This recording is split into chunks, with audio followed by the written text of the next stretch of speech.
A minha filha me ligou chorando sem lágrimas. Eu sei que parece uma coisa estranha de se dizer, mas qualquer mãe que conheça de verdade o choro do próprio filho vai entender na hora o que eu quero dizer. Existe o choro que sai de dentro, que vem junto com a respiração picada, com o nariz entupido, com a voz que se quebra no meio das palavras, porque o corpo inteiro está participando da dor. E existe o outro, aquele que é só som. A voz faz o desenho do choro, sobe e desce nos lugares certos, mas por baixo não tem água nenhuma. É um choro de boca, não de peito. E foi esse, exatamente esse, que eu ouvi do outro lado da linha naquela manhã, quando a minha filha me disse que o pai dela tinha morrido. Mãe, ela disse, com aquela voz molhada por fora e seca por dentro. O papai faleceu. Foi agora de manhã, no hospital. O coração dele não aguentou. Eu fiquei de pé no meio da cozinha, com o pano de prato ainda na mão, e senti o chão ficar mole debaixo dos meus pés. Mas não foi a notícia da morte que me derrubou. Foi outra coisa, uma coisa que eu não soube nomear naquele primeiro instante, mas que ficou ali, atravessada na minha garganta, como uma espinha de peixe. Era o jeito. Era o choro sem lágrima.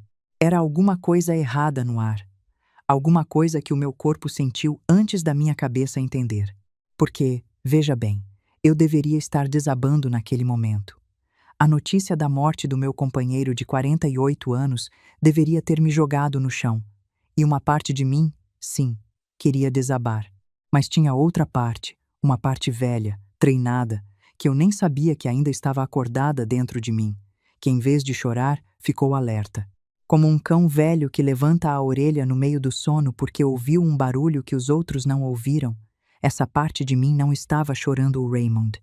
Essa parte de mim estava prestando atenção na minha filha. E o que ela ouviu na voz da Lindsay não foi luto, foi roteiro. Foi uma menina recitando uma fala decorada, com as emoções nos lugares errados, como uma atriz ruim num teatro de escola. Eu não soube disso tudo de uma vez, claro.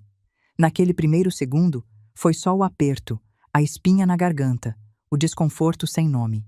Mas 30 anos depois de começar, e 10 depois de terminar a minha carreira, eu ainda carregava dentro de mim o instinto que aquele trabalho me deu. E esse instinto, naquela cozinha, com o pano de prato na mão, acendeu uma luzinha vermelha que eu tentei, no começo, ignorar. Afinal, que tipo de mãe desconfia da própria filha no minuto em que recebe a notícia da morte do pai? Que tipo de monstro é esse? Eu me senti culpada pela própria desconfiança, mas ela não foi embora. Ficou ali, queimando baixinho. Eu tinha 71 anos naquela manhã e morava em Savannah, no estado da Geórgia, no sul dos Estados Unidos. Quem nunca foi a Savannah talvez não saiba, mas é uma das cidades mais bonitas e mais antigas de todo o país, fundada lá no século XVIII, cheia de praças arborizadas, de casas com varandas de ferro trabalhado e de carvalhos enormes cobertos por aquele musgo cinzento que pende dos galhos como cabelo de bruxa. É uma cidade de calor úmido, de história pesada e de muita, muita educação na superfície. Deixa eu te contar uma coisa sobre Savannah, porque tem a ver com a história. É uma cidade construída em volta de praças, mais de 20 delas, cada uma com o seu jardim, os seus bancos, as suas estátuas. Os turistas adoram. Acham tudo um cartão postal. Mas quem mora ali a vida inteira, como eu morei, sabe que por baixo daquela beleza toda corre uma coisa mais antiga e mais dura. No sul dos Estados Unidos, as pessoas têm um jeito doce de falar. Devagar, chamam todo mundo de querida, de meu bem, sorriem o tempo todo, mandam bolo pro vizinho. É uma terra de boas maneiras. Mas quem viveu o bastante aprende que boas maneiras e bom caráter são duas coisas diferentes, e que às vezes a primeira serve justamente para esconder a falta da segunda. Debaixo de tanta doçura, às vezes mora a mentira mais bem vestida que você já viu. E eu, naquela manhã, sem saber ainda, estava prestes a descobrir a mentira mais bem vestida da minha vida, costurada com linha de seda por gente que sorria para mim e me chamava de querida senhora Coral. O meu nome é Coral, Coral Whitmore, mas pode me chamar só de Coral, porque foi assim que me chamaram a vida inteira atrás de um balcão. Porque eu, durante quase 40 anos, trabalhei num cartório. Comecei jovem, como escrevente, dessas que preenchem papel, que reconhecem firma, que leem escritura em voz alta para gente que mal sabia ler. E terminei a carreira como a pessoa de maior confiança daquele cartório, a que conferia cada documento antes de ele ser registrado, a que sabia farejar uma assinatura falsa a 3 metros de distância. Deixa eu te explicar o que é esse trabalho, porque pouca gente dá valor e ele é o centro de tudo o que aconteceu. Um cartório, ou tabelionato, é o lugar onde a verdade das coisas vira oficial. É onde um nascimento vira certidão, onde uma assinatura vira compromisso, onde a venda de uma casa vira escritura, onde a morte de uma pessoa vira documento. O cartório existe, no fundo, para uma coisa só: para dar fé. Para que uma pessoa que você nunca viu possa confiar que aquele papel diz a verdade. E quem trabalha ali a vida inteira, como eu trabalhei, vira uma espécie de guardião dessa verdade. A gente aprende que um documento não é só papel, é a palavra de uma pessoa transformada em coisa permanente. E aprende principalmente a reconhecer quando essa palavra é falsa. 40 anos lendo documento me ensinaram uma coisa que pouca gente sabe: o papel mente. Mas mente de um jeito que deixa rastro. Sempre tem uma data que não bate, uma assinatura trêmula demais, um carimbo no lugar errado, uma pressa que não combina com a calma que aquele assunto pedia. O papel é como uma pessoa nervosa. Quanto mais ele tenta parecer normal, mais ele se entrega. E eu passei 4 décadas aprendendo a ler o nervosismo do papel. Guarde isso, porque vai ser importante. Naquela manhã, ainda com o pano de prato na mão, eu não sabia que ia precisar de tudo o que aprendi naquele cartório, mas o meu corpo, esse já sabia. O meu corpo já tinha sentido o cheiro de papel nervoso na voz da minha própria filha. Filha, eu disse, tentando manter a voz firme. Eu vou para aí. Já vou pegar a minha bolsa e vou para o hospital agora. E foi aí que ela disse a frase que transformou a minha espinha atravessada numa certeza gelada. Não, mãe, não precisa vir. Você já sofreu demais a vida toda, já cuidou do papai doente por tanto tempo. Não precisa passar por isso também. Fica em casa, descansa. Deixa que eu e o Gerald cuidamos de tudo mesmo. Da papelada, do hospital, do enterro. A senhora não precisa se preocupar com nada. Só fica em casa. Da papelada. Repare bem nessa palavra, porque foi ela que me acordou. A minha filha, a Lindsay, com o pai supostamente morto havia poucos minutos, no auge da dor, com a voz embargada de um choro sem lágrima, parou para me tranquilizar dizendo que ela e o marido iam cuidar da papelada. Quem é que, no minuto em que perde o pai, pensa em papelada? Quem é que, esmagada pela dor, tem a presença de espírito de listar hospital, enterro, papelada, como quem recita uma lista de compras? A dor de verdade não organiza. A dor de verdade desorganiza tudo. A pessoa que acabou de perder alguém não consegue nem achar a própria chave do carro, quanto mais pensar em documento. E ali estava a minha filha, no suposto pior momento da vida dela, preocupada em me manter longe da papelada. 40 anos de cartório gritaram dentro de mim, ao mesmo tempo. Eu não disse nada disso para ela, claro. A vida me ensinou que, quando você desconfia de alguém, a pior coisa que você pode fazer é avisar que desconfiou.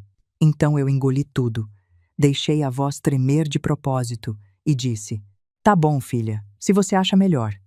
Eu fico aqui então. Me liga quando puder. E desliguei.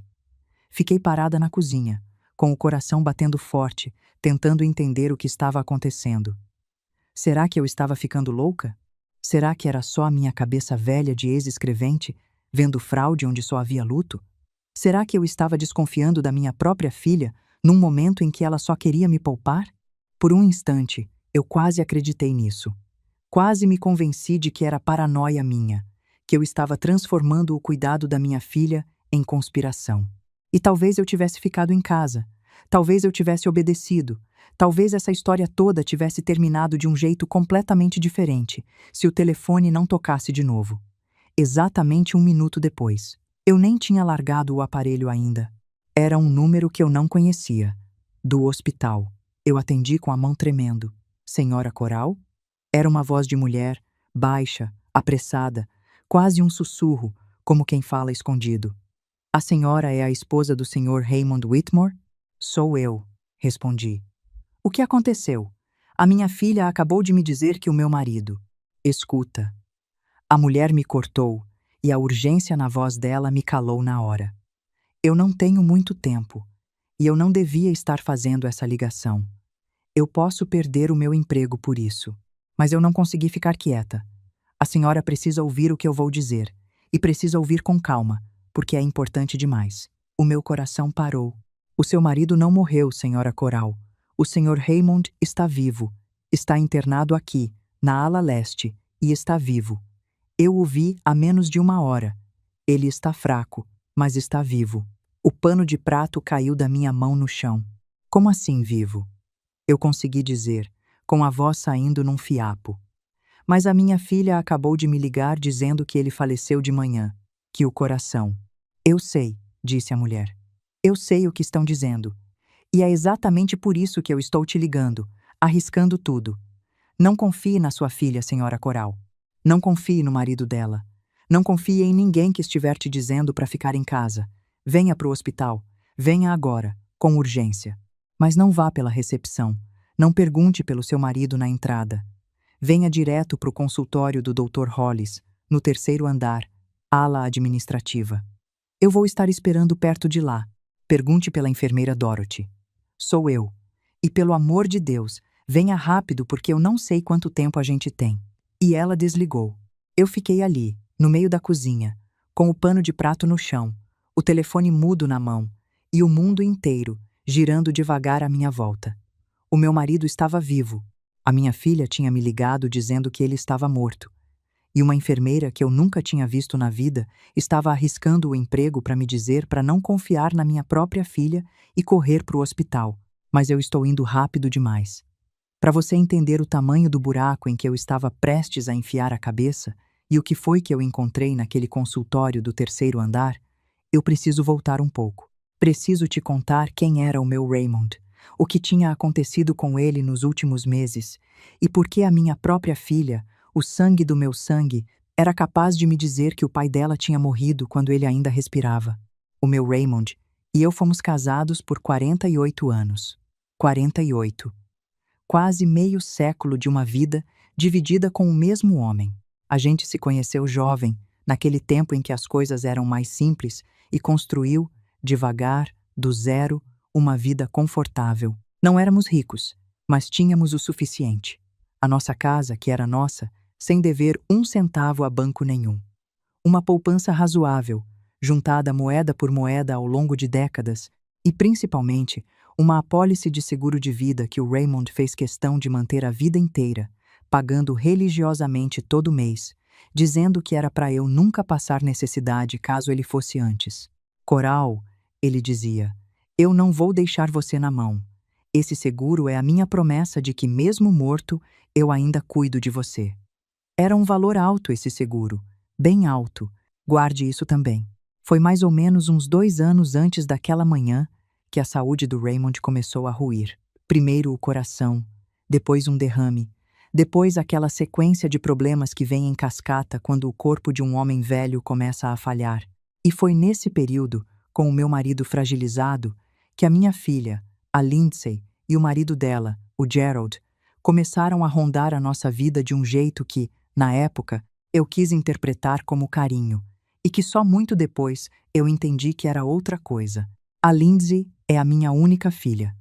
E eu vou ser honesta com você, porque essa história só presta se for honesta. A Lindsay sempre foi um problema. Não desde sempre, mas desde que casou com o Gerald. Antes dele, ela era uma menina comum, um pouco mimada, talvez, porque o Raymond fazia todas as vontades dela, mas era uma boa menina, tinha um bom coração por baixo das birras. O problema começou quando ela conheceu o Gerald, um homem ambicioso, do tipo que mede as pessoas pelo tamanho da carteira, e que enxergou na minha filha, e principalmente no patrimônio dos pais dela, uma escada para subir na vida.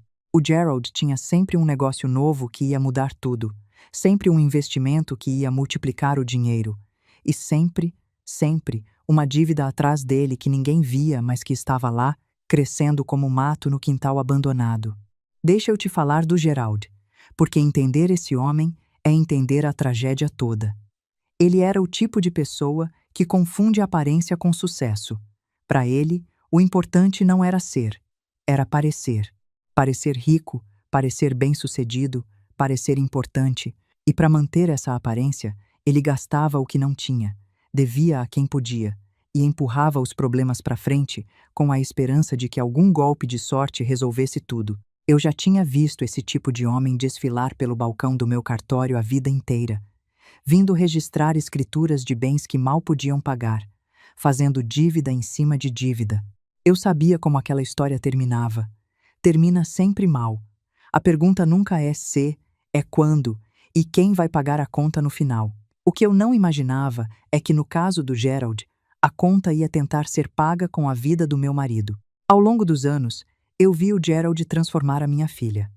Vi a Lindsay, que era uma menina de coração mole, ir endurecendo, ir ficando obcecada por dinheiro, por aparência, por status. Vi os dois afundarem em dívidas mantendo um padrão de vida que não cabia no que ganhavam.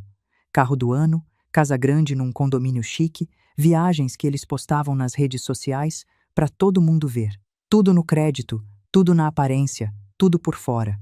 E quando o Raymond adoeceu, eu comecei a perceber, com um aperto no coração que eu tentava ignorar com todas as forças, que a Lindsay e o Gerald não olhavam mais para o meu marido doente como pai e sogro. Olhavam como uma conta bancária com prazo de validade. Eu percebia nas perguntas que eles faziam.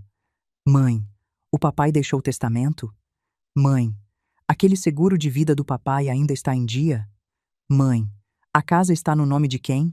Perguntas que ditas uma vez são naturais, mas que repetidas, insistentes, sempre voltando ao mesmo ponto como mosca em ferida, começam a desenhar uma intenção.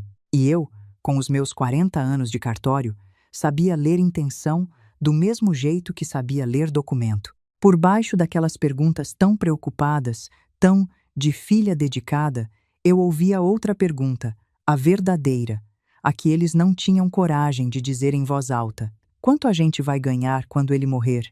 E quando é que isso vai ser? Mas eu nunca imaginei, nem nos meus piores pesadelos, até onde eles seriam capazes de ir.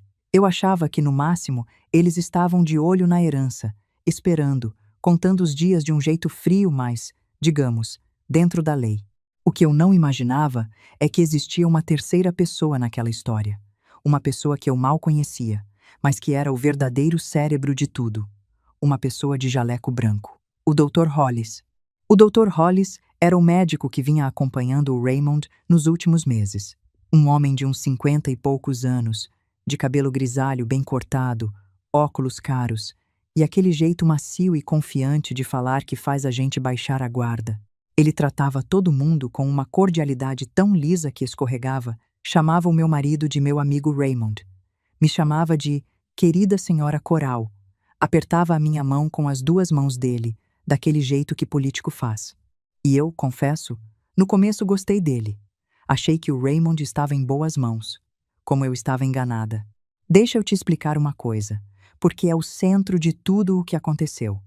Nos Estados Unidos, o sistema de saúde é quase todo privado e funciona de um jeito muito diferente do Brasil.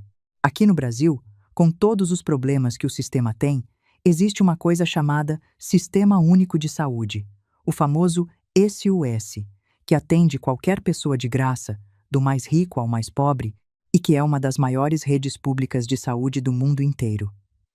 Muita gente não dá valor, mas é uma das coisas mais bonitas que esse país construiu. Já nos Estados Unidos, não existe nada parecido. Lá, se você não tem um bom plano de saúde ou muito dinheiro, adoecer pode te levar à falência.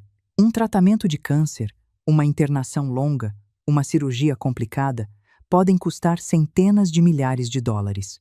E onde tem muito dinheiro circulando e muita gente desesperada, sempre aparece alguém disposto a ganhar dinheiro sujo. E o Dr. Hollis era exatamente esse tipo de alguém. O que eu fui descobrir depois é que o Dr. Hollis tinha um esquema sujo montado com paciência ao longo de anos, usando a posição dele de médico de pacientes idosos e ricos. Funcionava assim. Ele identificava famílias em que os herdeiros estavam ansiosos pela herança, endividados, com pressa de que o velho ou a velha fosse logo. Famílias como a do Gerald e da minha Lindsay. E ele oferecia a esses herdeiros um serviço macabro. Por uma boa quantia, ele agilizava as coisas, falsificava documentos, antecipava atestados. Em alguns casos, que eu nem gosto de pensar, ajudava a natureza a ir mais rápido do que ela iria sozinha. E o mais lucrativo de todos os golpes dele era a fraude de seguro. Declarar morto, no papel, um paciente que ainda estava vivo para liberar o pagamento do seguro de vida antes da hora, dividindo a bolada com a família. Deixa eu te explicar uma coisa sobre seguro de vida e sobre esse tipo de fraude, porque é mais comum do que as pessoas imaginam, e saber disso pode proteger alguém que está me ouvindo. Um seguro de vida é um contrato em que a pessoa paga todo mês um valor, e em troca, quando ela morre, a seguradora paga uma quantia para quem ela escolheu. Normalmente, a família. É uma coisa boa, uma coisa de amor, como era o caso do meu Raymond. Mas, justamente porque envolve muito dinheiro pago de uma vez, o seguro de vida atrai golpistas como mel atrai formiga. Existe um tipo de fraude que os investigadores conhecem bem, em que se forja a morte de uma pessoa para receber o seguro. Às vezes a pessoa está viva e some, finge a própria morte. Às vezes, e isso é o mais cruel, a pessoa está viva e doente, e alguém de dentro, com poder para mexer nos documentos, declara ela morta no papel. Por isso é que toda seguradora séria investiga antes de pagar valores altos. Por isso é que existe gente, como eu fui no cartório do meu jeito, treinada para farejar quando uma morte no papel não bate com a verdade. A lição que eu quero deixar para você é simples. Documento de morte é coisa séria. E quando uma família tem pressa demais com a papelada de um falecido, vale sempre uma segunda olhada. A pressa, nessas horas, costuma ter dono e ter motivo. Era isso que estavam fazendo com o meu Raymond. A minha filha e o Gerald, afundados em dívidas, tinham fechado o negócio com o Dr. Hollis. O plano era declarar o Raymond morto, sacar o seguro de vida, aquele seguro alto que o meu marido pagou a vida inteira para me proteger, e dividir o dinheiro. E para isso dar certo, eles precisavam de uma única coisa: me manter longe. Manter a esposa, a única pessoa que assinaria papéis, que reconheceria o corpo, que daria a palavra final, em casa, sofrendo, longe do hospital, confiando que eles cuidariam de tudo. Por isso a Lindsay me ligou dizendo para eu não ir. Por isso a pressa com a papelada. Eu era a única pedra no caminho deles. E eles acharam que, me dando a notícia da morte por telefone e me mandando descansar em casa, eu ficaria quietinha no meu canto, quebrada de dor, enquanto eles assinavam a morte do meu marido vivo e embolsavam o dinheiro. O que eles não contavam é com duas coisas. A primeira, que existe gente honesta até nos lugares mais podres, e que uma enfermeira chamada Dorothy não ia conseguir dormir à noite sabendo de um homem vivo sendo declarado morto. E a segunda, que a velha que eles acharam que iam manobrar tinha passado 40 anos da vida lendo o nervosismo do papel, e sabia, no instante em que ouviu a palavra papelada, que tinha alguma coisa muito errada acontecendo. Eu peguei a minha bolsa, peguei a chave do carro, e com 71 anos e o coração disparado, eu fiz exatamente o contrário do que a minha filha tinha mandado. Eu fui para o hospital. A viagem até lá foram os 20 minutos mais longos da minha vida. Eu dirigia com as mãos apertando o volante, repassando tudo na cabeça, tentando achar uma explicação inocente que encaixasse, e não achando nenhuma.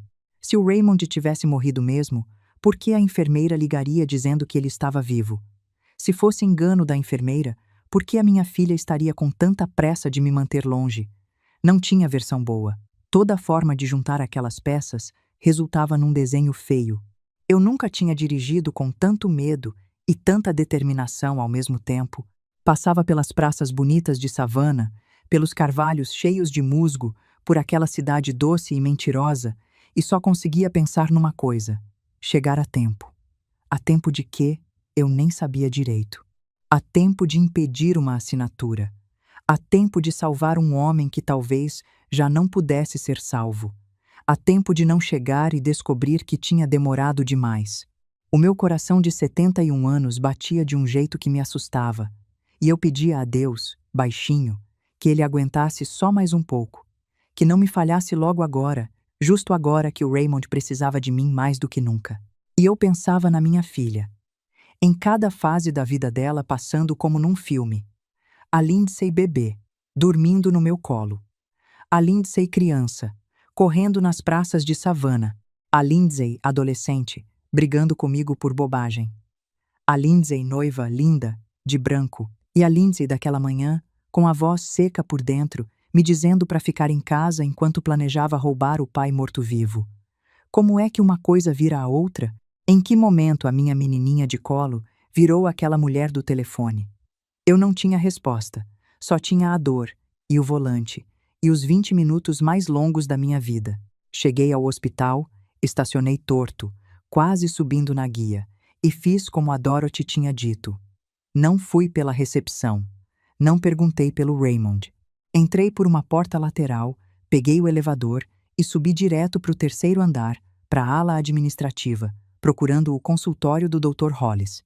O corredor estava quase vazio, com aquela luz branca fria de hospital, dessas que deixam todo mundo com cara de doente, e o meu salto ecoava no piso encerado. O meu coração batia tão forte que eu achava que ia desmaiar ali mesmo e dar o maior trabalho para quem eu estava tentando enfrentar.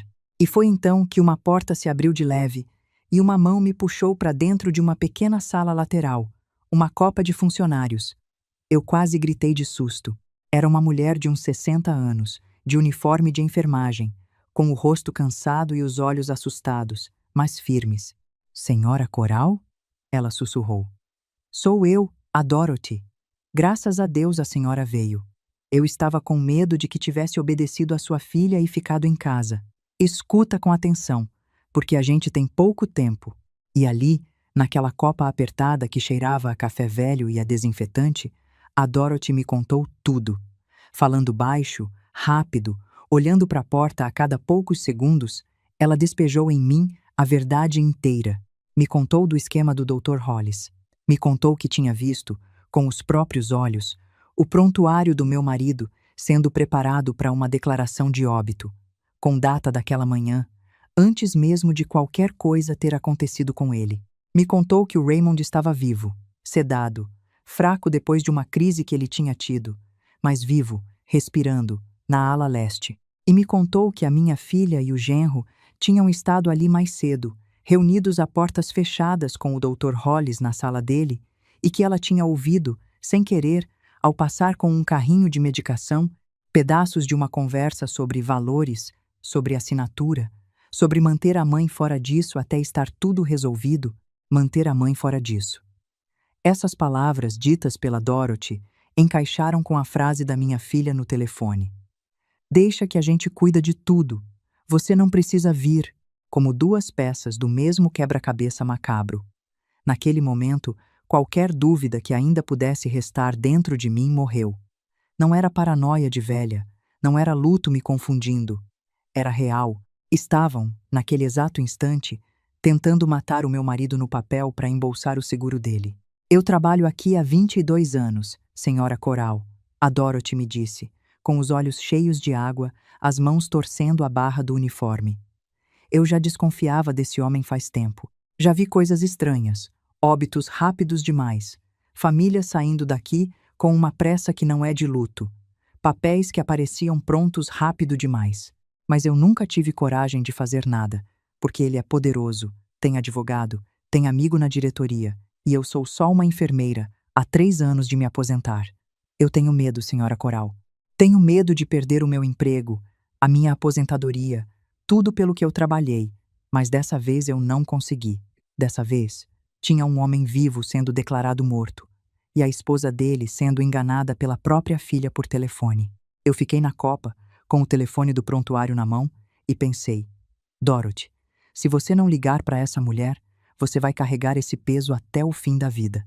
E eu liguei. Que Deus me perdoe se eu estiver errada, mas eu não consegui ficar quieta. Eu peguei as mãos daquela mulher, aquelas mãos que tremiam de medo de perder tudo o que ela tinha construído, e eu disse a ela a única coisa que cabia naquele momento: "Você não está errada, Dorothy. Você é a pessoa mais certa que eu encontrei dentro desse hospital, talvez a mais certa que eu encontrei em muito tempo. E eu nunca, nunca na minha vida vou esquecer o que você está fazendo por mim hoje. Você não vai perder nada. Eu vou cuidar para isso.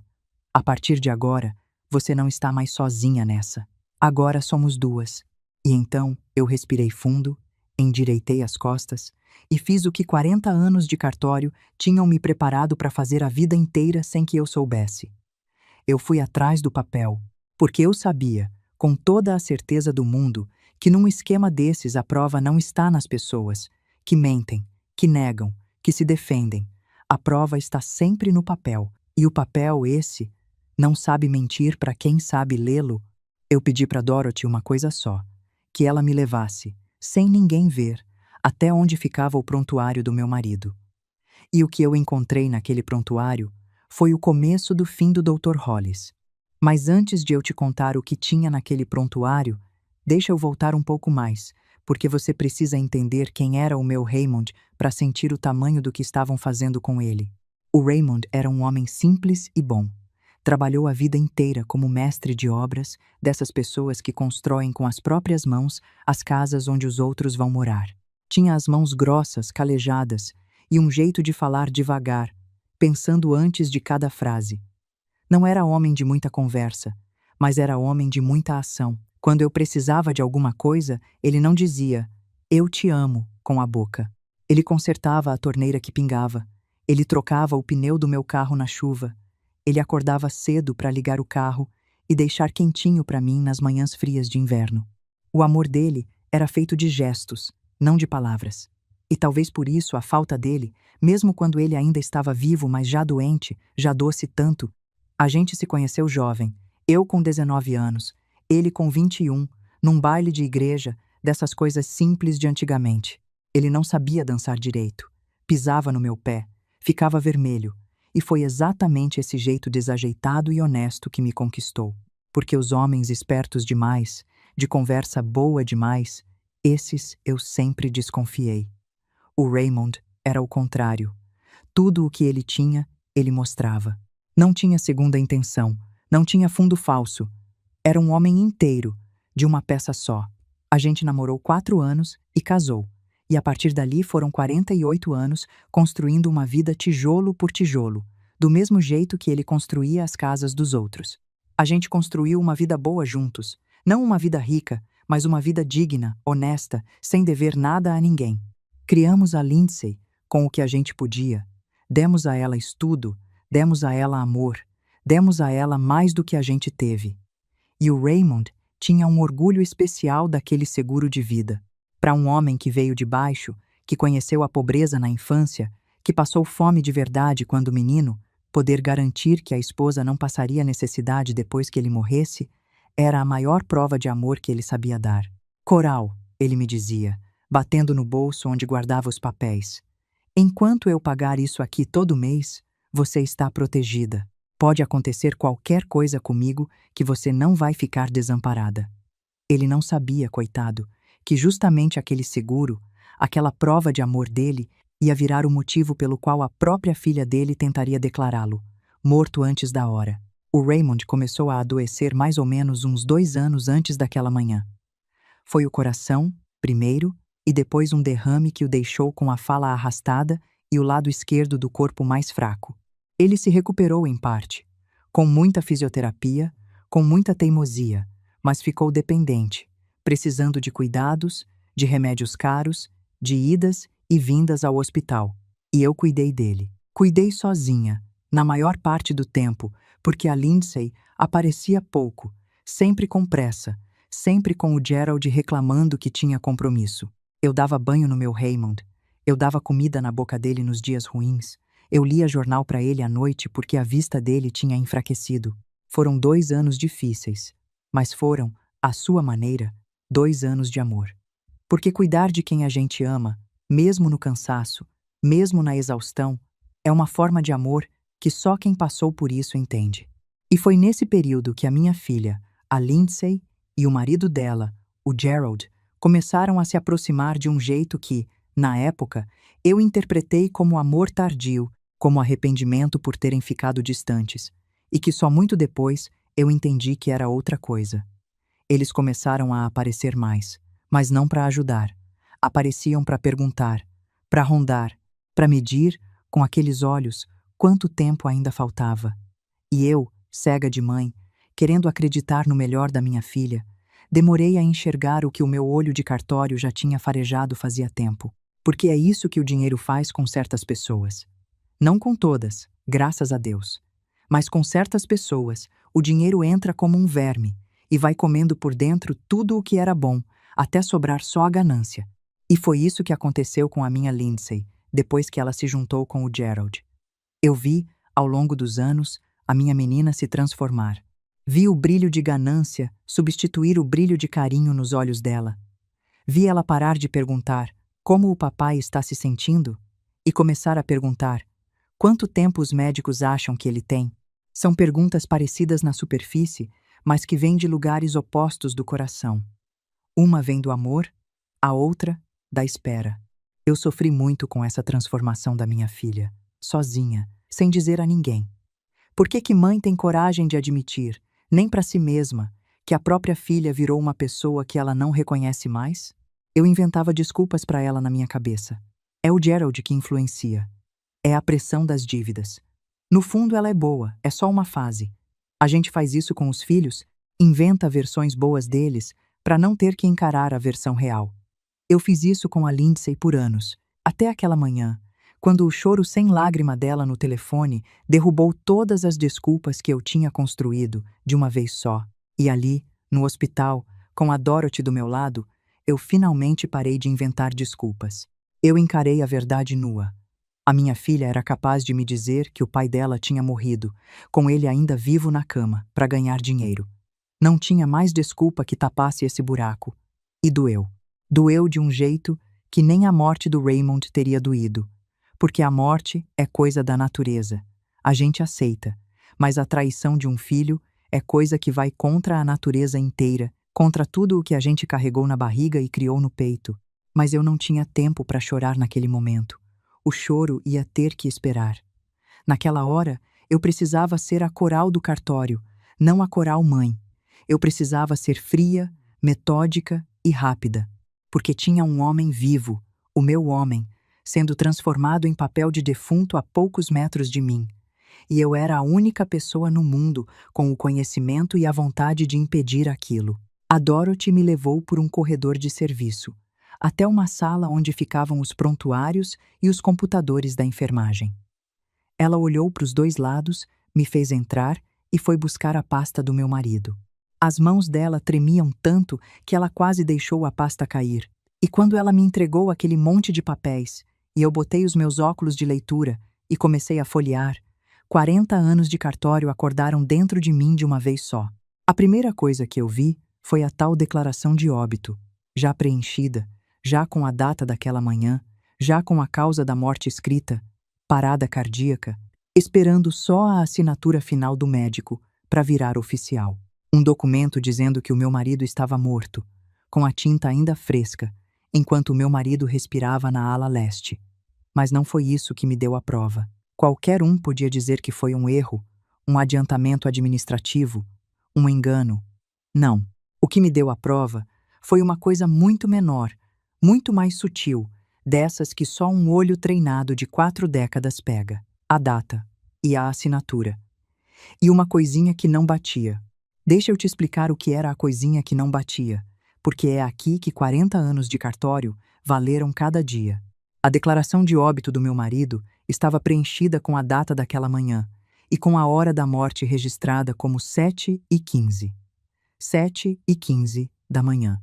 Mas, folheando o resto do prontuário, com os meus óculos na ponta do nariz e o coração na boca, eu encontrei uma anotação de enfermagem, daquelas de rotina, em que constava que o paciente, o meu Raymond, tinha recebido medicação às 8h30, 1h15 depois de ter, supostamente, morrido. Um homem não toma remédio depois de morto. Ou a anotação da medicação estava certa, e aí ele estava vivo às 8h30, ou a hora da morte estava certa, e aí alguém deu remédio a um defunto. As duas coisas não cabiam no mesmo papel. E era exatamente esse tipo de descuido, esse detalhe pequeno que o mentiroso apressado não percebe, que eu passei a vida inteira caçando. Deixa eu te explicar por que esse detalhe era tão importante. Porque tem a ver com o meu ofício. Quando uma pessoa frauda um documento, ela cuida da parte grande, a parte que todo mundo vai olhar.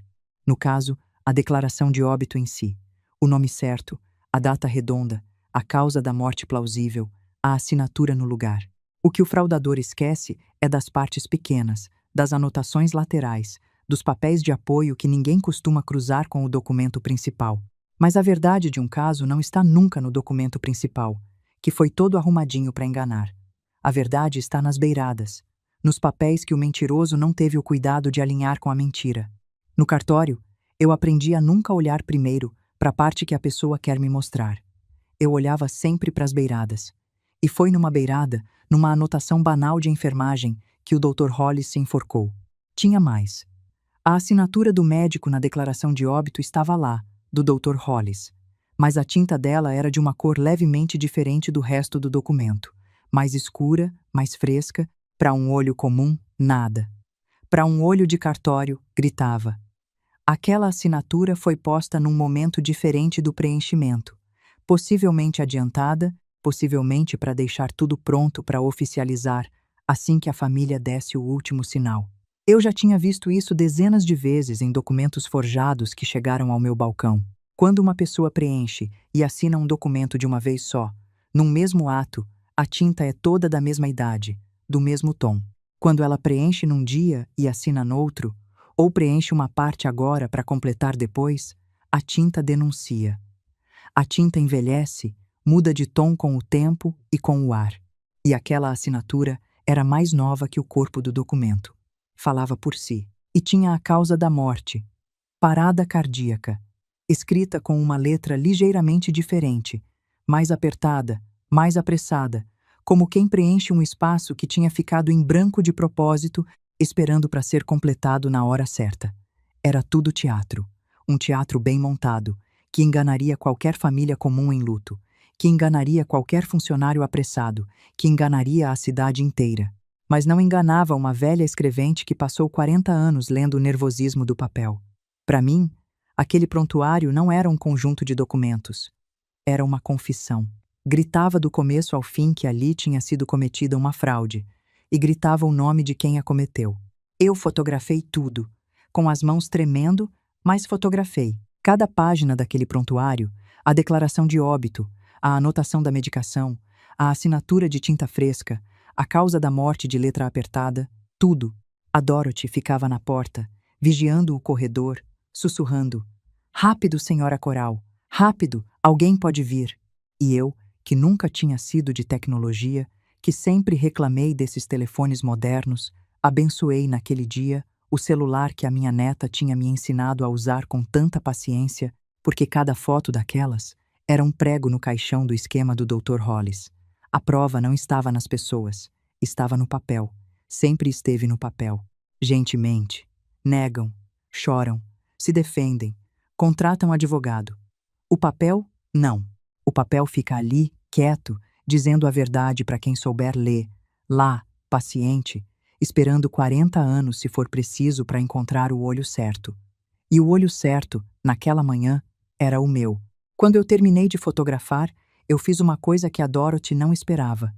Em vez de fugir, em vez de chamar a polícia dali mesmo escondida, eu endireitei as costas, ajeitei o cabelo e disse: "Dorothy, me leva até o meu marido. E depois, me leva até o consultório do Dr. Hollis. Eu vou entrar lá pela porta da frente." "Mas, senhora Coral, é perigoso, ele pode." "Ele não pode nada", eu disse.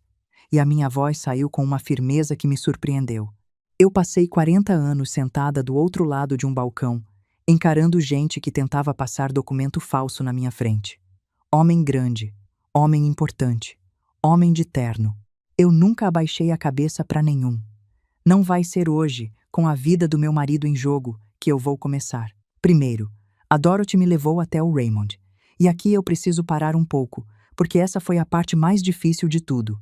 Ver o meu marido naquela cama, na ala leste, pálido, com tubos e fios, fraco, mas vivo, vivo. O peito dele subindo e descendo, devagar, mas subindo e descendo. Eu peguei a mão dele, aquela mão grande e calejada de mestre de obras, agora magra e mole, e eu chamei o nome dele baixinho. Raymond, Raymond, sou eu, a Coral. E ele abriu os olhos. Devagar, confuso, mas abriu, e me reconheceu. E tentou sorrir, com aquele canto da boca que o derrame tinha deixado mais lento. E tentou apertar a minha mão, com a pouca força que tinha. Eu chorei ali, em cima do peito dele, mas chorei baixinho, para não assustar.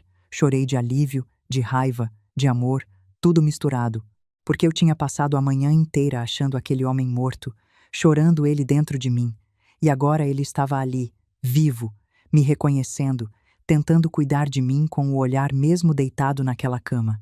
48 anos de casamento passaram pela minha cabeça naquele minuto. O baile da igreja, o pé pisado, as casas que ele construiu, o gelo que ele raspava do meu para-brisa, tudo. E pensar que tinha gente, gente do meu próprio sangue, que queria me roubar até aquele último olhar, me encheu de uma fúria limpa e fria que, em vez de me cegar, me deixou enxergando com uma nitidez de vidro. Raymond, eu sussurrei no ouvido dele. Você vai ficar bem. Eu estou aqui agora. E ninguém, ninguém mesmo, vai encostar mais um dedo em você sem passar por cima de mim primeiro. Você me conhece. Você sabe do que eu sou capaz quando mexem com o que é meu. Ele apertou a minha mão de novo. Fraquinho, mas apertou. Era o jeito dele de dizer que confiava em mim, que sempre confiou. E foi com esse aperto de mão ainda quente na minha que eu me levantei, sequei as lágrimas no lenço, endireitei as costas e me transformei na outra Coral. Não a esposa, não a mãe, a escrevente. A mulher de 40 anos de cartório, que sabia exatamente o que fazer quando uma fraude estava sendo cometida na frente dela. Eu entrei no consultório dele sem bater. Ele estava sentado atrás de uma mesa grande, de madeira cara, falando ao telefone. E quando me viu entrar, com a Dorothy atrás, ele desligou na hora e abriu aquele sorriso liso de sempre. Senhora Coral, mas que surpresa! Eu não esperava que a senhora viesse. A sua filha disse que a senhora estava muito abalada, que ia descansar em casa. A minha filha disse muita coisa hoje, doutor. Eu cortei e fui me sentando na cadeira em frente a ele, devagar, com toda a calma do mundo, do jeito que eu me sentava quando ia dar uma notícia ruim para alguém do outro lado do balcão. Eu aprendi, em 40 anos, que sentar com calma na frente de quem espera te ver nervosa é uma das coisas que mais desestabiliza um mentiroso. Disse, por exemplo, que o meu marido morreu de manhã, mas eu acabei de sair do quarto dele, ali na ala leste, e ele está bem vivo. Abriu os olhos para mim agora há pouco. Apertou a minha mão. O senhor não acha isso estranho, doutor? Um morto que abre os olhos e aperta a mão da esposa? O sorriso dele vacilou. Só um pouco, mas vacilou. E eu, que passei a vida lendo o rosto das pessoas do outro lado do balcão, vi o cálculo rápido passar por trás dos olhos dele. Ele estava decidindo qual mentira usar. Senhora Coral, eu acho que houve um grande mal-entendido. O estado do seu marido é gravíssimo, e às vezes a família, no desespero, entende mal as informações médicas. Ninguém disse que ele morreu. Ele está em estado crítico, é verdade, e nós devemos nos preparar para o pior, mas... Doutor, eu disse, e tirei o meu celular da bolsa, devagar, sem pressa nenhuma. Eu trabalhei 40 anos num cartório, 40 anos. O senhor sabe o que é que uma escrevente de cartório faz a vida inteira? Ela lê documento. Ela confere papel. Ela aprende, com o tempo, a farejar uma fraude no cheiro da tinta, na cor de uma assinatura, na hora errada de uma anotação. E eu acabei de ler o prontuário do meu marido, inteirinho, da primeira à última página. O rosto dele mudou de cor. Aquele bronzeado bonito de homem rico foi ficando acinzentado, da cor de quem viu o chão se abrir. A senhora não tinha autorização para acessar o prontuário. Isso é ilegal, isso é. Tem uma declaração de óbito preenchida com a data de hoje, doutor. Eu continuei, sem aumentar a voz, porque eu aprendi que a verdade dita baixo assusta mais do que a mentira gritada. Com hora da morte às 7h15 da manhã. Só que o mesmo prontuário, Umas páginas adiante, registra que o meu marido tomou medicação às 8h30. Me explica, doutor, com toda essa sua medicina cara, como é que um homem que morreu às 7h15 toma remédio às 8h30? O senhor ressuscita os seus pacientes para dar o remédio e depois mata de novo? Ou será que a morte das 7h15 é que está errada, porque foi escrita antes de acontecer? Silêncio. Um silêncio pesado, em que dava para ouvir o relógio da parede e a respiração dele, que tinha ficado curta. E a sua assinatura na declaração. Eu fui em frente, implacável, do jeito que eu nunca tinha sido na vida. Está com a tinta mais fresca que o resto do documento. O senhor assinou a morte do meu marido, antes de ele morrer, doutor. Deixou tudo pronto, faltando só a hora certa, esperando a minha filha e o genro dela me convencerem a ficar em casa para que ninguém conferisse nada. E a causa da morte está escrita com uma letra mais apertada, preenchida depois, num espaço deixado em branco de propósito.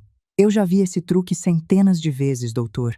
O senhor é amador, perto da gente, que tentou me enganar no balcão do cartório. Eu tenho foto de tudo, de cada página. Já está guardado em lugar seguro. E dessa vez, eu não estava blefando inteiramente. As fotos estavam só no meu celular, é verdade. Mas eu tinha uma coisa que valia ainda mais que elas. Uma testemunha viva. A enfermeira que tinha visto o prontuário sendo preparado, que tinha ouvido a conversa dele com a minha filha e o genro, o Dr. Hollis não sabia que a Dorothy estava do meu lado. E foi a cara dele mudando, quando eu deixei escapar que tinha gente de dentro do hospital comigo, que me confirmou que eu tinha acertado em cheio. O Dr. Hollis se levantou, e por um instante eu vi o predador por baixo do verniz. O sorriso liso sumiu de vez. A voz baixou, ficou ameaçadora. Perdeu toda a doçura sulista de antes. A senhora está fazendo acusações muito graves, com base em interpretações de uma velha que não entende absolutamente nada de medicina. Ninguém vai acreditar na senhora. Eu sou um médico respeitado nesta cidade há 30 anos. Tenho amigos na diretoria deste hospital, tenho advogados, tenho nome. A senhora é uma viúva confusa, abalada pelo luto, vendo conspiração onde só há uma tragédia médica. De quem é que o senhor acha que as pessoas vão acreditar? De mim ou de uma velha histérica? E aí, minha querida, eu sorri. Pela primeira vez naquele dia, eu sorri de verdade.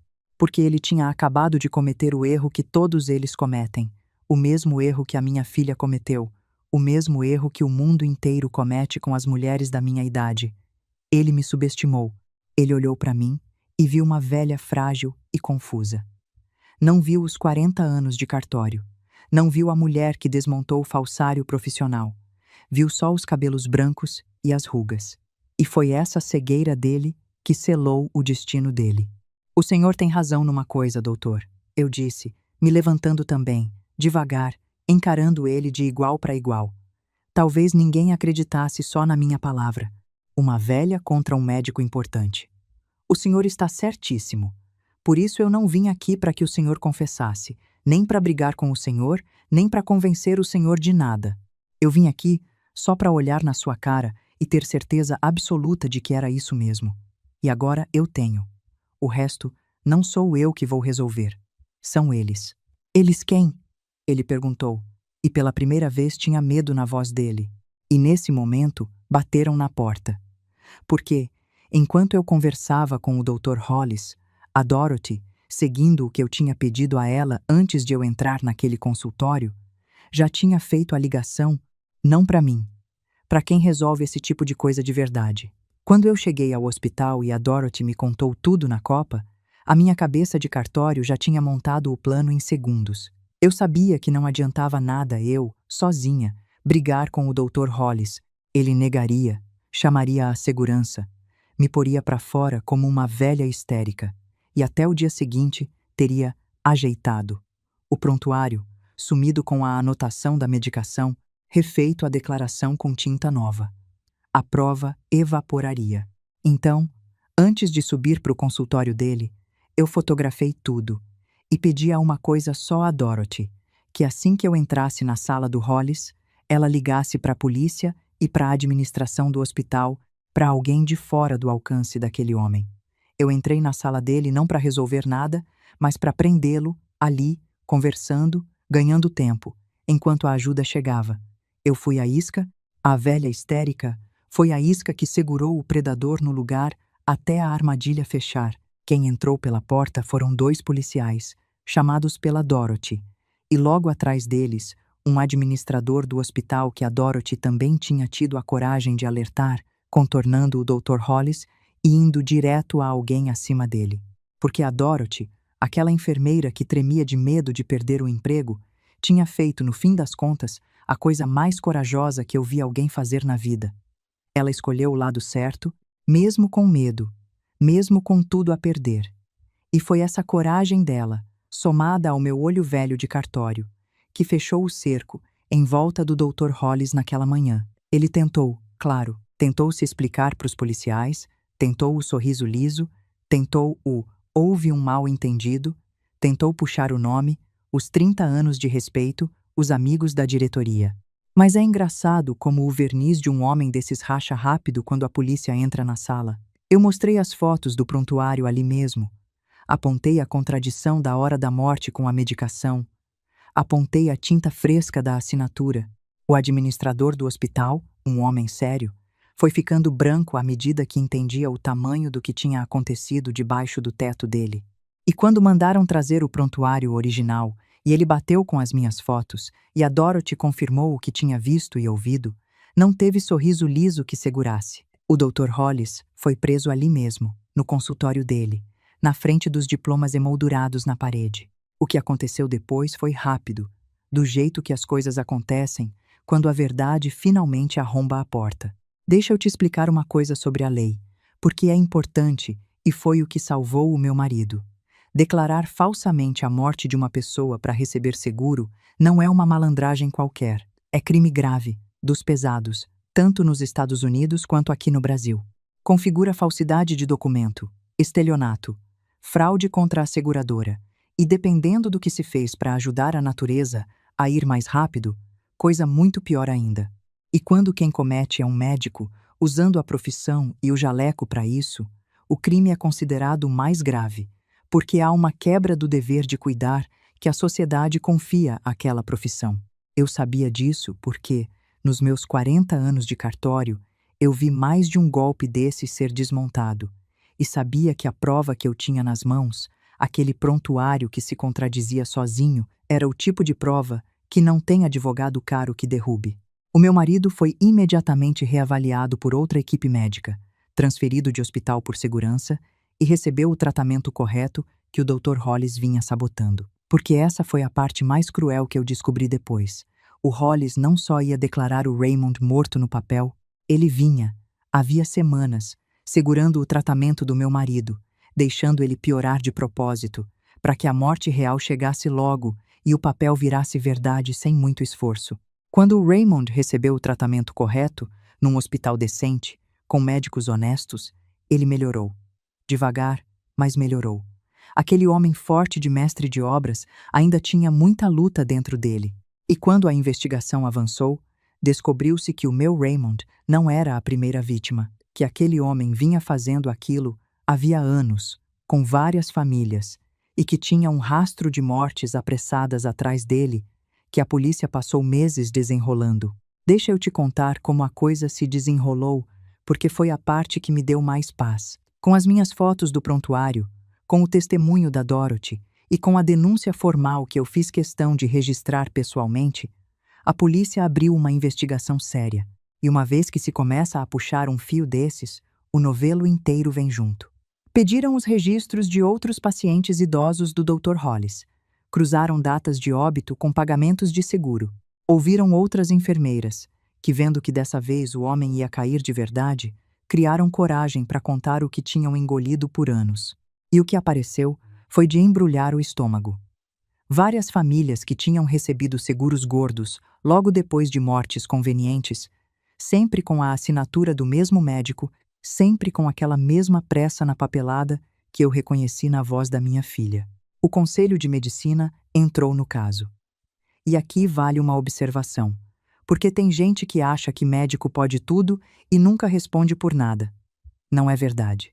A medicina é uma profissão regulada, e existe um órgão, o Conselho de Medicina, que fiscaliza a conduta dos médicos e que tem poder para cassar o registro de um profissional, ou seja, tirar dele o direito de exercer a profissão para sempre. Quando um médico usa o jaleco para cometer crime, ele responde duplamente: na justiça comum, como qualquer criminoso, e no conselho, que pode bani-lo da medicina. O Dr. Hollis perdeu tudo. Perdeu o registro, perdeu a liberdade, perdeu o nome bonito que tinha construído em 30 anos na cidade. Os mesmos diplomas emoldurados que enfeitavam a parede do consultório dele viraram prova de quanta confiança ele traiu. Porque não há traição maior do que a de quem jura cuidar da vida e usa esse juramento para lucrar com a morte. A coragem de uma enfermeira e o olho treinado de uma velha escrevente de cartório derrubaram um esquema que tinha enganado a cidade inteira por mais de uma década. Às vezes, a justiça não precisa de um exército, precisa só de duas mulheres teimosas que se recusam a fingir que não viram.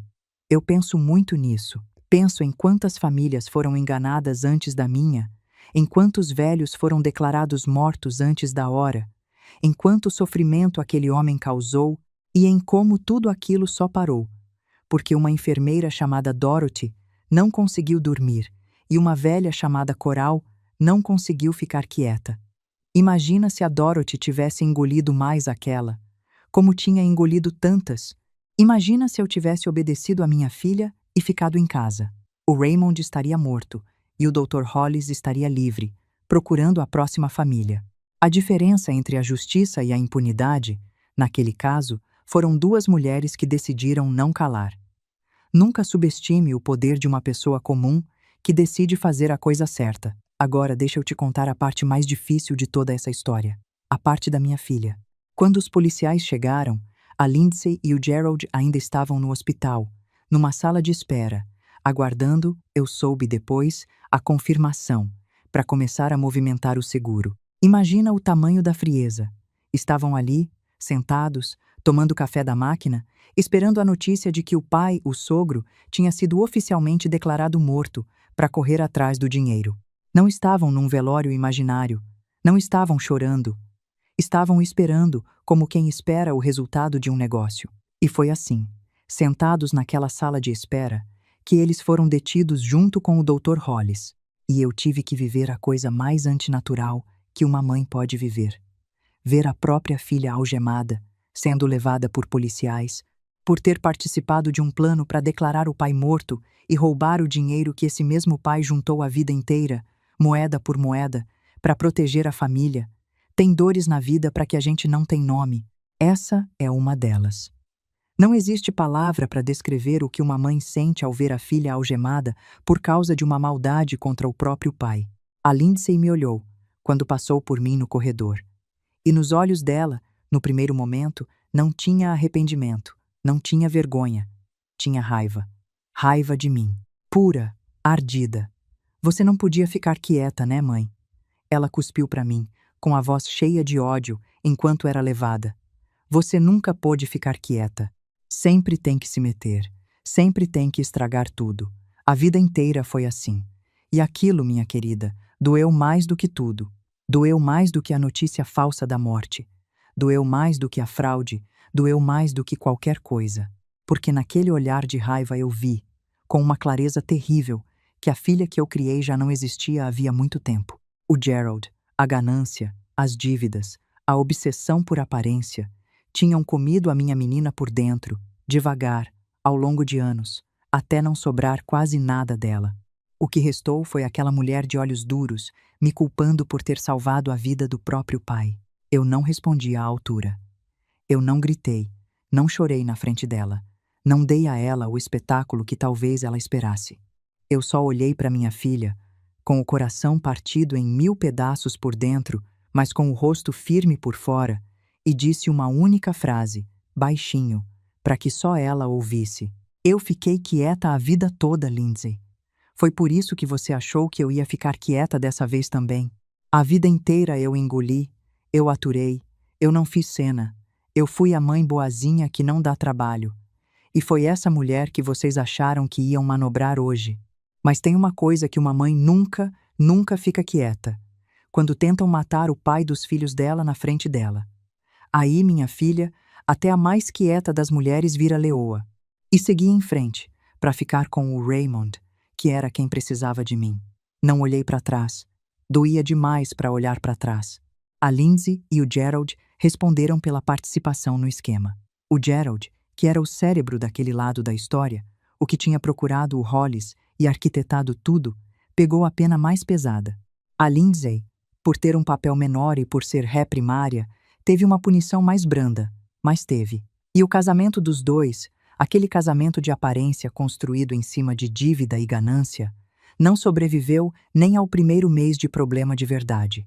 O Gerald, encurralado, tratou de jogar a culpa toda na Lindsay para tentar se salvar, dizendo que tinha sido ideia dela, que ela é que tinha insistido, que ele só acompanhou. O homem que jurou amor eterno à minha filha a entregou sem pestanejar no primeiro aperto, para salvar a própria pele. E a minha filha descobriu, tarde demais, da pior forma possível, o que eu tinha tentado dizer a ela durante anos, e pelo que ela me chamou de implicante, de ciumenta, de mãe controladora, que o homem pelo qual ela trocou a própria família não a amava, nunca a amou. Amava o que ela podia trazer para ele, o conforto, a aparência, o acesso ao patrimônio dos pais dela. E quando ela não pôde trazer mais nada, além de problema e processo, ele a descartou como descartou todos os negócios falidos da vida dele. A Lindsay ficou sem o pai, sem a mãe, sem o marido e sem a liberdade. Tudo de uma vez. Tudo por causa de uma ganância que nem era originalmente dela, mas que ela deixou plantarem dentro do peito. Eu vou te confessar uma coisa, e quero ser honesta, porque essa história só presta se for honesta. Mesmo depois de tudo, mesmo depois daquele olhar de raiva no corredor, mesmo depois das palavras horríveis que ela me cuspiu, eu não consegui odiar a minha filha. Mãe não consegue. Eu tentei, em alguns momentos de raiva, mas não consegui. Eu odeio o que ela fez. Odeio com toda a força do meu coração a pessoa que ela permitiu que o Gerald fizesse dela. Mas a menina que eu embalei no colo, a Lindsay que corria nas praças de Savannah e me abraçava às pernas, essa eu ainda choro por ela, todas as noites, em silêncio, quando ninguém vê. Porque, deixa eu te dizer uma coisa que poucas pessoas entendem. Perder um filho para a morte é uma dor terrível, mas é uma dor limpa, uma dor que a natureza prevê, que tem velório, que tem consolo, que o tempo ajuda a cicatrizar. Mas perder um filho para a ganância dele mesmo, ver o filho vivo se transformar numa pessoa que você não reconhece, que faria mal a você e ao próprio pai por dinheiro, é uma dor de um tipo que não tem nome e não tem enterro. É um luto sem corpo, um luto de quem perdeu alguém que ainda está vivo. A gente carrega isso para sempre, sem nunca poder enterrar, sem nunca poder dizer adeus de verdade. Eu visitei a Lindsay algumas vezes, depois. Sou mãe, e mãe não abandona, mesmo quando devia. Mas a mulher que eu encontrava do outro lado já não era a minha filha. Era a casca dela, ocupada por outra coisa. E isso, minha querida, é a coisa mais triste que eu vivi numa vida inteira que já viu muita tristeza. O meu Raymond se recuperou o suficiente para voltar para casa. Não ficou 100%. O derrame e os meses de tratamento sabotado deixaram sequelas. Mas voltou para casa, para nossa casa, para a cama dele do lado da minha. E a gente viveu, depois disso, mais uns anos bons juntos, anos roubados de volta da morte, que valeram por 10. Foram anos diferentes, mais lentos, mais conscientes. Quando você quase perde uma pessoa de um jeito tão absurdo e ganha ela de volta, cada dia passa a ter um sabor que não tinha antes. A gente parou de brigar por bobagem. Parou de deixar para dizer as coisas importantes depois. Todas as manhãs, quando eu via o peito dele subir e descer no travesseiro do lado, eu agradecia. Eu fazia o café dele do jeito que ele gostava, sentava do lado e a gente ficava ali, em silêncio, vendo o sol entrar pela janela e iluminar o musgo dos carvalhos lá fora. Não precisava de palavra. 48 anos, e agora mais alguns de bônus, ensinam um casal a conversar sem abrir a boca, porque eu sabia o tamanho da bênção que era aquilo. Eu tinha estado a uma assinatura de distância de perder aquele homem para uma fraude, a uma anotação de enfermagem, a uma tinta fresca, Há um detalhe que só os meus olhos de cartório pegaram, de ter chorado em cima de um caixão em vez de um café da manhã.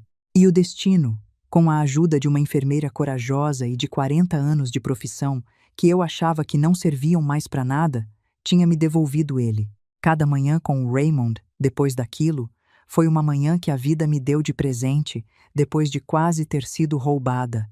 E eu não desperdicei nenhuma. Quando ele finalmente partiu, anos depois, foi do jeito certo. Em casa, na cama dele, comigo segurando a mão dele, em paz, no tempo de Deus e não no tempo da ganância de ninguém. Eu chorei, claro. Mas chorei o choro limpo de quem se despede com amor, não o choro envenenado de quem foi enganada. E quando chegou a hora de cuidar da papelada de verdade, da papelada honesta de uma morte natural, eu mesma cuidei de tudo. Com as minhas mãos de escrevente, com o capricho de quem sabe que um último documento é a última homenagem que a gente presta a quem amou. Cada papel certo, cada assinatura no lugar, cada data verdadeira, foi a minha forma de dizer adeus ao meu Raymond, garantindo que dessa vez tudo estivesse exatamente como devia ser. A Dorothy, a enfermeira, virou uma das pessoas mais queridas da minha vida. A gente ficou amiga de verdade. Dessas amizades que nascem no fogo e não se desfazem nunca mais. Ela não perdeu o emprego, não. Pelo contrário, depois que o esquema do Hollis veio à tona e que se soube que tinha sido ela a corajosa que denunciou, arriscando tudo, ela virou uma espécie de heroína silenciosa daquele hospital.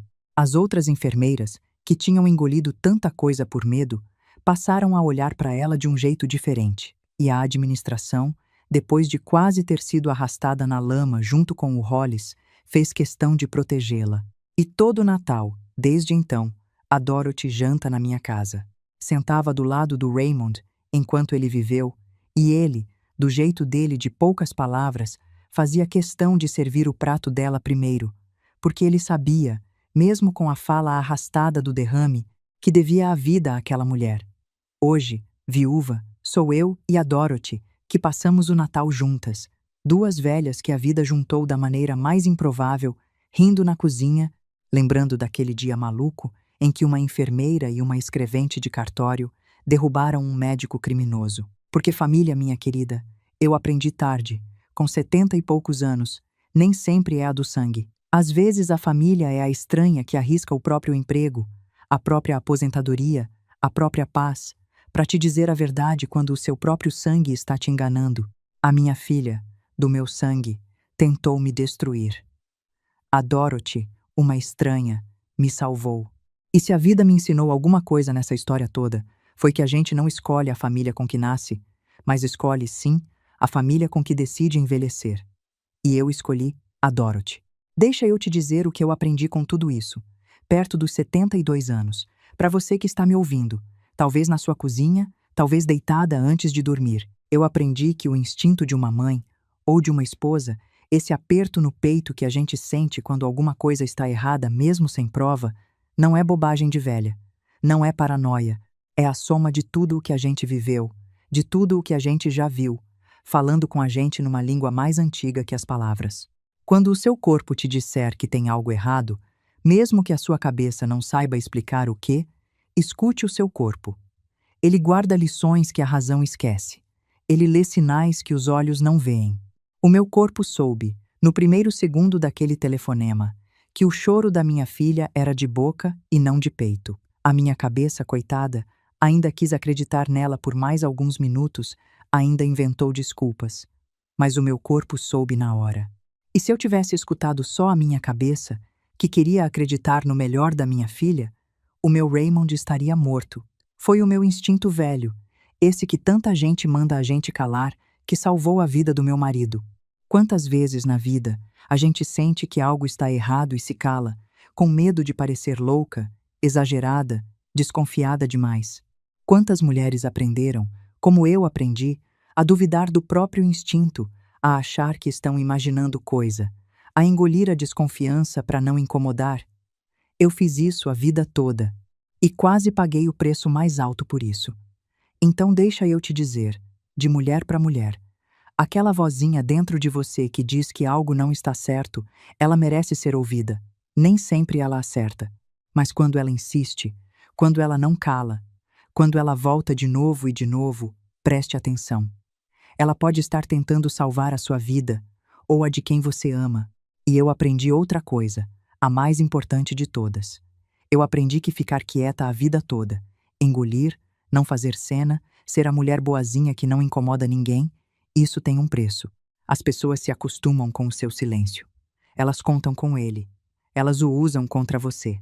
A minha filha e o genro montaram o plano inteiro deles em cima de uma única certeza, a de que a velha Coral ia ficar quietinha em casa, chorando, obedecendo, como sempre tinha feito a vida inteira. O silêncio que eu achei a vida toda que era educação, que era paz, que era não dar trabalho, na verdade tinha me transformado, aos olhos deles, em alguém fácil de manobrar, em alguém com quem não se precisava contar. E quando eu finalmente quebrei esse silêncio, no único momento em que realmente importava, foi exatamente isso que os pegou de surpresa e os derrubou. Eles tinham apostado tudo no meu silêncio, e foi a minha voz que os enterrou. Então não deixe o seu silêncio virar a corda que amarra as suas próprias mãos. Tem hora de calar, sim. Mas tem hora, minha querida, que calar é deixar fazerem com você, ou com quem você ama, o que bem entenderem. Se essa história mexeu com alguma coisa dentro de você, se você já sentiu na pele aquele aperto de saber que algo estava errado mesmo sem poder provar, ou se você conhece alguém que precisa ouvir que escutar o próprio instinto pode salvar uma vida, me conta de onde você está me ouvindo.